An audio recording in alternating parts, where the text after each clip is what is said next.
আসসালামু আলাইকুম। আজকে একটা খবর প্রকাশ হয়েছে, ডক্টর ইউনূসের সঙ্গে পাকিস্তানের প্রধানমন্ত্রীর ফোনালাপ। রিপোর্টটি খেয়াল করবেন, বেশ বিস্তৃত আকারে এটি প্রকাশ করা হয়েছে এবং খুব গুরুত্ব দিয়ে। পাকিস্তানের প্রধানমন্ত্রীর কার্যালয়ের প্রেস উইং এটি সংবাদ বিজ্ঞপ্তি আকারে এটি জানিয়েছে। তার মানে হচ্ছে এখানে বলা হচ্ছে বাংলাদেশে পাকিস্তান হাই কমিশনের ভেরিফাইড ফেসবুক পেজে সংবাদ বিজ্ঞপ্তিটি প্রকাশ করা হয়। অর্থাৎ ডক্টর মোহাম্মদ ইউনূসের সঙ্গে পাকিস্তানের প্রধানমন্ত্রী শাহবাজ শরীফের যেই ফোনালাপ হয়, সেই ফোনালাপের বিস্তৃত দিকটি পাকিস্তানের প্রধানমন্ত্রীর কার্যালয় যে প্রেস উইং তারা প্রকাশ করে। সেই প্রেস উইং এর সংবাদ বিজ্ঞপ্তিটি বাংলাদেশে যে পাকিস্তানের হাই কমিশন আছে তাদের ভেরিফাইড ফেসবুকে এটা প্রচার করা হয় এবং বেশ বিস্তৃত।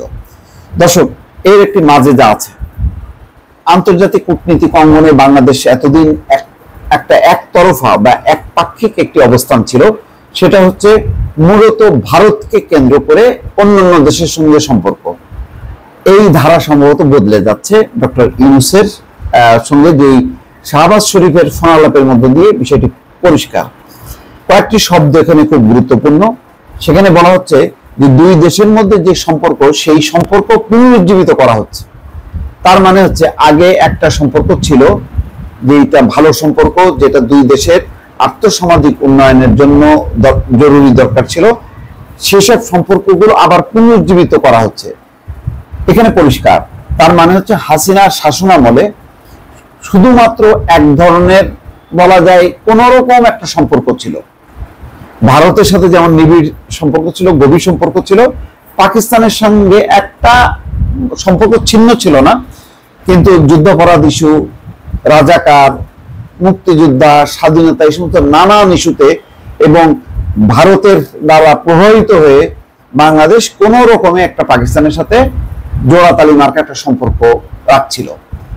এই ফোনালাপের ভিত্তিতে যে সংবাদ বিজ্ঞপ্তিটি প্রকাশ করা হয়েছে তাতে পরিষ্কার যে না, সেই জোড়াতালি সম্পর্ক না, সত্যিকার অর্থে একটা কার্যকর সম্পর্ক বাংলাদেশ রাখতে চায়, পাকিস্তানও রাখতে চায়। তার মানে হচ্ছে সেই আগের এক সময় যে সার্কের উপর ভিত্তি করে যে বাংলাদেশ সবার সঙ্গে, সার্কভুক্ত দেশগুলোর সঙ্গে, ভারত, পাকিস্তান, শ্রীলঙ্কা, নেপাল, সবার সঙ্গে যেই সম্পর্ক, সেই সম্পর্কটাকে আবার রিভাইভ করতে চায় এবং ডক্টর মোহাম্মদ ইউনূস কিন্তু সেটার দিকেই ইঙ্গিত দিয়েছে। আমি একটু সংবাদ বিজ্ঞপ্তিটার কিছু অংশ পড়লে নিশ্চয় দর্শক আপনারা বুঝতে পারবেন।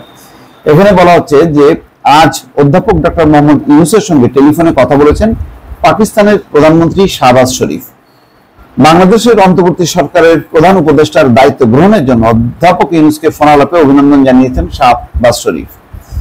এই নিয়ে কিন্তু প্রথম ফোনালাপ না, এর আগেও হয়েছে এবং পাকিস্তানের হাই কমিশনার দফায় দফায় কথা বলেছেন ডক্টর মোহাম্মদ ইউনূস এবং বিএনপি সাথে তারা কথা বলেছে। সেই সংবাদও কিন্তু প্রকাশ পেয়েছে। আগে যেখানে বাংলাদেশে যে একটা পাকিস্তানের হাই কমিশন ছিল, তার কোনো অস্তিত্ব বোঝা যেত না, তারা কখনো কোনো মন্ত্রী দপ্তরে যেত না, প্রধানমন্ত্রীর দপ্তরে যেত না। এখন কিন্তু উল্টা, ভারতের দূতাবাসের যে ধরনের কার্যক্রম দেখছেন, ঠিক সমান্তরাল গতিতে কিন্তু পাকিস্তানের দূতাবাসেও কাজ করছে।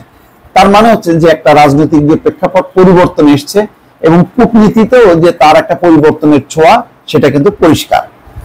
নিশ্চয়ই এই বিষয়টি ভারতের জন্য ভালো লাগবে না এবং ভারতের জন্য একটা চপেটাঘাত। কেননা এতদিন বাংলাদেশকে যেভাবে তারা বন্দী করে রেখেছিল, এক ধরনের কৃতদাসের মতন আচরণ করেছিল, যে পাকিস্তানের সাথে বাংলাদেশ সম্পর্ক রাখতে পারবে না, এমন একটা বিষয় সামনে এসেছিল। সেই জায়গাটার একটা পরিবর্তন হচ্ছে। বাংলাদেশের আর্থসামাজিক উন্নয়নে ডক্টর ইউনূসের অবদানের প্রশংসা করেন পাকিস্তানের প্রধানমন্ত্রী।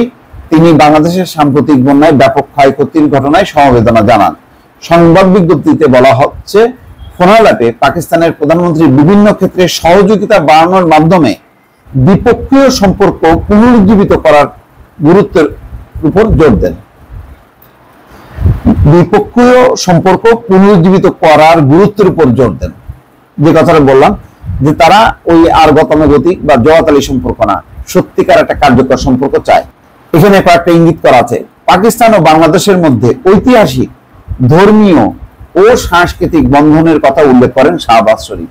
তার মানে পাকিস্তান মুসলমান প্রধান দেশ, বাংলাদেশে মুসলমান প্রধান দেশ, সেটি কিন্তু সামনে নিয়ে আসলেন তিনি বাণিজ্যিক সম্পর্ক, সাংস্কৃতিক বিনিময় ওই দুই দেশের জনগণের মধ্যে যোগাযোগ জোরদারের ব্যাপারে গভীর আগ্রহ প্রকাশ করেন। সংবাদ বিজ্ঞপ্তিতে আরো বলা হয়, উভয় নেতা একমত হন যে পাকিস্তান ও বাংলাদেশের জনগণের অগ্রগতি সমৃদ্ধির জন্য ঘনিষ্ঠভাবে কাজ করার প্রয়োজন রয়েছে। আরো একমত হন যে বৃহত্তর আঞ্চলিক সহযোগিতা দক্ষিণ এশিয়ার জনগণের জীবনযাত্রার উন্নয়নে গুরুত্বপূর্ণ ভূমিকা রাখতে পারে। ফোন দেওয়ার জন্য পাকিস্তানের প্রধানমন্ত্রীকে ডক্টর ইউনূস ধন্যবাদ জানান বলে সংবাদ বিজ্ঞপ্তিতে উল্লেখ করেন। দেখেন, একটা বিস্তৃত সংবাদ বিজ্ঞপ্তিতে পাকিস্তানের যে আগ্রহ বাংলাদেশের সাথে সম্পর্ক উন্নয়ন এবং সম্পর্ক পুনর্জীবন করা এবং সেটা আঞ্চলিক পর্যায়ে বিস্তৃত করা, সেটা কিন্তু পরিষ্কার। তো বোঝাই যাচ্ছে যে এখানে বাংলাদেশের শুধু রাজনৈতিক একটা প্রেক্ষাপট পরিবর্তন হয়নি, তার সাথে কিন্তু কূটনৈতিক দৃষ্টিভঙ্গিরও একটা আমূল পরিবর্তন হচ্ছে, যেই পরিবর্তনে আগে যেমন একচ্ছত্র ছিল ভারত, এখন কিন্তু সেখানে ভালোভাবে কামড় বসাতে শুরু করেছে পাকিস্তান। দর্শক ভালো থাকবেন, আল্লাহ হাফেজ।